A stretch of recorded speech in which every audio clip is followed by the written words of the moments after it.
In today's video, we are in Riverside, California with Bethany Perdome from PH Dogs to do some dog training. If you've been looking for pet insurance, look no farther than Prudent Pet, because staying ahead of the problem is half the battle. Their pet insurance plans cover a variety of needs for your pet with a ton of customizable options. Plus, if you sign up through my link in the description, you'll get 5% off. So today we're going to talk about head halters. So I've got two brands here. This is a gentle leader and this one is called a Halti. Head halters are designed to work the same as like a horse halter, where if you can control the head, the rest of the body is going to follow. I call this a strictly management tool. So if you need to manage a dog and you need that extra control, these are fantastic.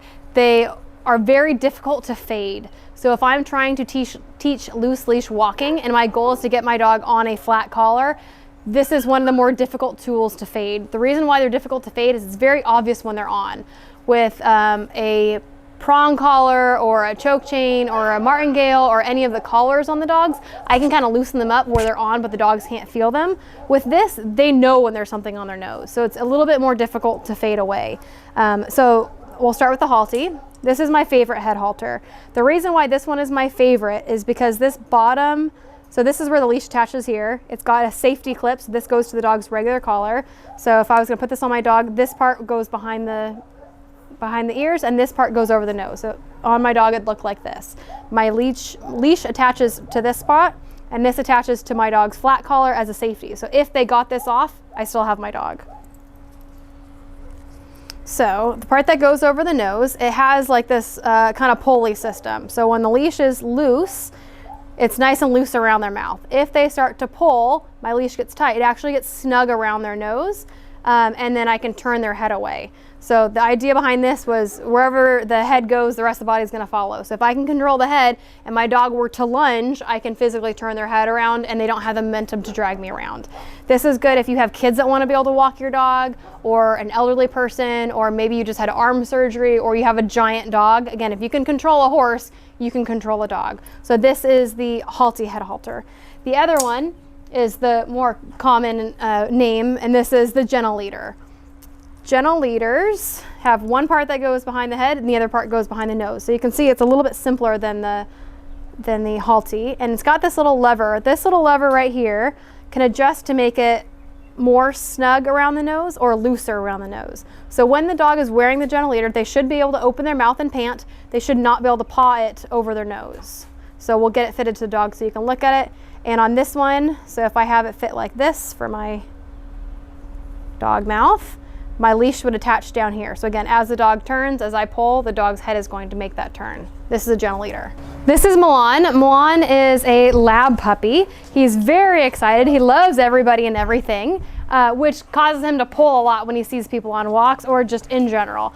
So he just started his boarding and training program, and he's learned to kind of throw his weight around. So whenever he wants something, he just kind of lowers the center of gravity and kind of buckles down and pulls. So his owners asked us to teach him how to wear a gentle leader. So I've got my Halti here and I already have it fit for him. So the back strap is going to go right behind that skull on the bump on his skull, so right behind his ears, and this part is going to go over his nose. So if I'll sit still long enough. If you're fighting with your dog over this, you can always put some treats in your hand. I'm going to step on his leash. So I've got some food right here, so I'm going to kind of lure him. Hey. So that way while he's eating, I can slip it over his nose and buckle it behind his ears. So pick your battles. Now that I've got it on him, I'm going to attach my clip to the bottom here. And again, this is a backup, so this would go to my regular flat collar. So now that I've got him hooked up, I'm just gonna give him a couple treats for wearing it. Good boy. So you can see it doesn't restrict his breathing, it doesn't restrict his eating. He could still bite somebody if he wanted to. This is not a muzzle. So now what I'm gonna do is I'm gonna teach him to give into that pressure on his nose. Some dogs, as soon as you put this on them, they act like a bucking bronco, they're pawing, they're flipping around. somewhat normal. So don't freak out if your dog does that. If I have a dog that really freaks out, what I'll do is I'll actually put 2 leashes on them.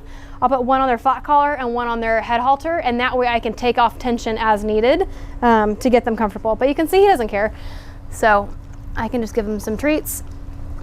For the sake of this video, I'm not going to, but if you were at home, you can just put it on him, give him some treats, take it off.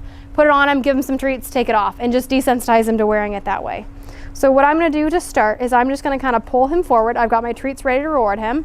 I'm gonna pull him forward, and just like with leash pressure, as soon as he walks towards me, I'm gonna mark it and reward him. Yes, good boy. Good boy.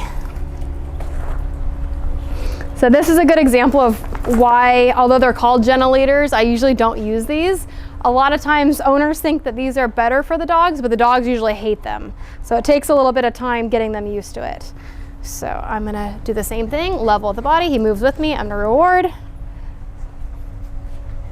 So I'm gonna pull this. Now he's being really good. So yes, reward. Good. So just walking around, not fussing with it. Good. I'm gonna reward him. Yes. Yes.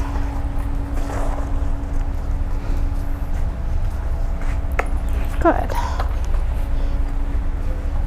So just walking around, not messing with it, that's what I'm rewarding. And now I'm gonna get him to pull. So I know if I throw a treat, he's gonna go dive bomb for it. So I'm gonna get him to pull. Again, he's probably going to throw a fit. I'm just gonna kind of ride it out. And when he gets back to me, I'm gonna reward him. I'm gonna go ahead and reward him for sitting, just because he's usually so crazy. So I'm gonna toss my treat.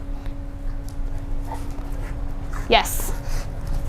So I marked the moment that he turned his head around towards me. So pull, yes, reward. If he walks up to the treat nicely, I'll let him get it. Good job. I can toss another treat this way. Yes. Come on. Go boy.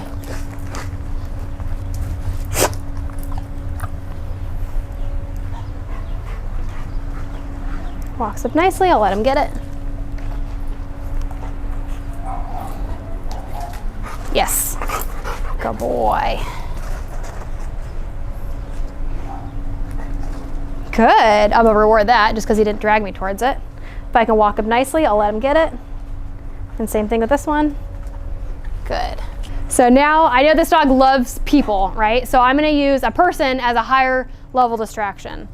So don't say his name. So again, I'm gonna give him instruction. So don't say his name, don't say come, but you can puppy, puppy, puppy, and kind of make kissy noises at him. Try to get him to pull towards you. Puppy, puppy, puppy, who's good? So I'm gonna reward him for staying, because for him, before we started, he would have dragged me over there. Good boy, who's a good boy?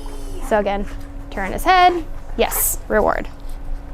And you notice I'm only using 2 fingers. It does not take a lot of pressure, except for when he was throwing a giant fit, to get them to turn their head. Good boy, who's a good puppy? So 2 fingers, yes, that's fine.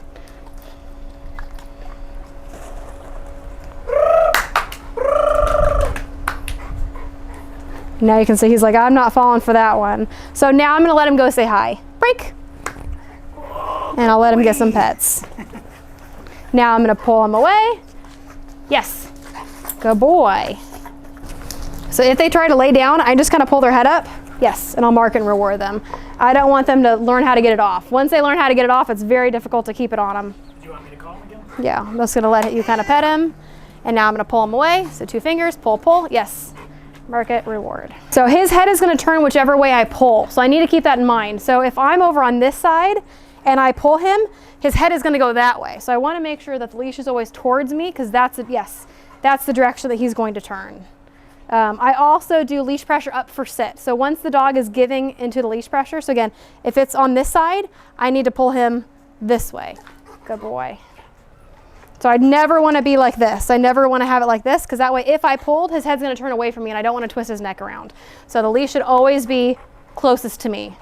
So the next thing that I'm going to do is teach him that when I pull up, that means sit. So just like I lured the dogs, I'm going to pull up with the halter and lure at the same time. Pull up with the halter, lure at the same time. Pull up with the halter, good. Starting to fade my lure. Now I'm gonna try just pulling up with the halter. Set, relax the tension. So as soon as he does it, I relax my leash. Pull up, he sits, relax, reward. As soon as he does it, he gets to get out of it. Good, reward, release.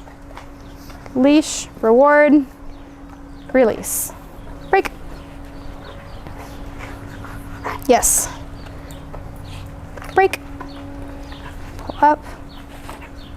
Good, relax. Now I'm gonna add some distractions. So now I'm gonna throw my treat on the ground. Pull up, good. Good. Good. Break.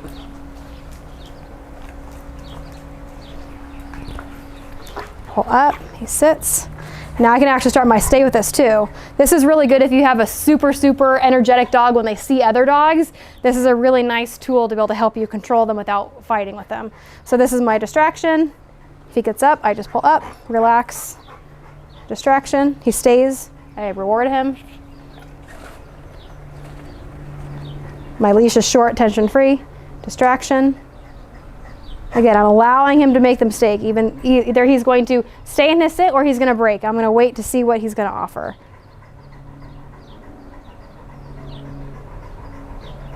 Good, he's not going forward. I can reward him. Break.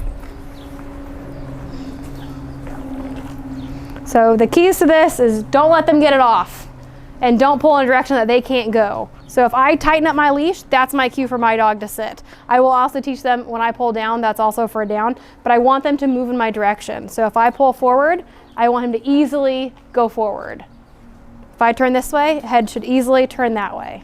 And you can see from him bucking and bronking and putting on the brakes and really kind of dragging me backwards, now I can barely pull him and he comes forward. Once your dog understands the turns and everything, then I can actually start using it for healing. And that's where, again, the leash should be closest to the dog side. I would start walking. I can reward my dog for staying in position, change directions, and I can do my pull up for my auto sit. So leash short, tension free. My dog gets out of position, change directions. When I stop, pull up, auto sits. Good boy. When you're first teaching the dog with a head halter, it's not uncommon for them to have a reaction when you're trying to teach them to give into that kind of pressure. So some dogs, and you'll see it in this video, when you start to pull on them, they really put on their brakes and they resist. They have that really strong opposition reflex. The key when they do that is do not give in. So you don't want to fuel the fire. You don't want to be going no and cranking on them, but don't let them learn that pulling, throwing a temper tantrum, throwing a fit gets them out of it. So if I have a dog that when I pull, they really push back and they really buck and bronk, I'm not going to give in. I'm going to keep my steady pressure. I'm going to not give in to them. So when they take even a baby step, I'm going to relax my leash and I'm going to reward them. But do not, if you have a dog that really fights it, do not give in to them when they fight. If you start it, you really need to finish it. Unless you have an extreme case where the dog is urinating and defecating on themselves and they're really panicky, that tells me that you need to go back to using the 2 leashes like we talked about.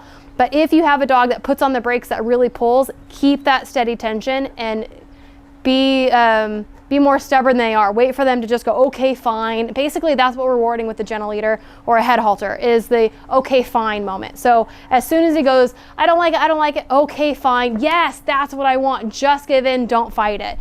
If I give in when they are throwing a fit and I go, oh, sorry, poor baby, and I go with them, they learn that that works. That's what turns off that pressure. So we don't want them to learn that fighting it and pulling harder turns off pressure. We want to get that, okay, fine, and just them going with them. And you'll see in this video, he very quickly goes from really fighting it and throwing all of his weight to the point where he actually gets a couple steps on me to where I can easily guide him with 2 fingers. Thanks again for watching. I hope you learned something new today and enjoyed this episode. Make sure you like and subscribe, and we'll see you guys in the next video.